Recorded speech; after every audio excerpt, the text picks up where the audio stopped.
সংসার ভাঙা সহজ বা টিকিয়ে রাখা অনেক কঠিন। মা বাবা কোনোদিনও চাইবে না যে তার মেয়ের সংসার ভেঙে যাক। কিভাবে কি ঠিক করলো আর কি কি শর্ত দেওয়া হলো সবই তোমাদের সাথে শেয়ার করব। তো হ্যালো এভরিওয়ান, আসসালামু আলাইকুম। আমি মুনতাহা চলে আসছি তোমাদের সাথে ছোট্ট একটা ব্লগ শেয়ার করতে। তো আমি তোমাদের সংক্ষেপেই বলি যে ভাইয়াকে কিছু শর্ত দেওয়া হয়, যে শর্ত মেনে নিলে তো আলহামদুলিল্লাহ ভালো, আর যদি না মানে তাহলে নেক্সট হচ্ছে আরো কঠিন পদক্ষেপ নেবে, যেটা হচ্ছে ডিভোর্স পর্যন্ত হয়ে যেতে পারে ওদের। তবে একটা জিনিস দেখলাম যে সোশ্যাল মিডিয়াতে আসলে মানুষ না খুব কমই আছে যারা হচ্ছে সংসার টিকিয়ে রাখার জন্য বলে।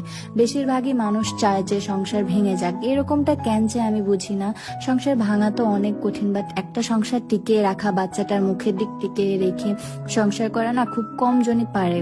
যাই হোক, ভাইয়াকে তো কিছু শর্ত দেওয়া হয়েছে, দেখি সামনে কি হয়। ভাইয়া সব শর্ত মেনে ঠিকভাবে থাকতে পারে নাকি। তো এই তো সব কষ্ট টষ্ট ভুলে আমরা হচ্ছে গেছিলাম আরিফ মামা আর আশিক ভাইয়া দুইজনে হচ্ছে আমাদের সবাইকে নিয়ে গেছিল, যেহেতু ওদের মধ্যে অনেক ঝামেলা, ওদের একটু ফ্রেশ করা দরকার। তাও দিদিয়া অনেক মন খারাপ, তো সবাই মিলে আসলে এই জন্যই যাওয়া যে ওদের মনটা একটু ঠিক করতে, ওদের মনটা যেন ভালো হয়।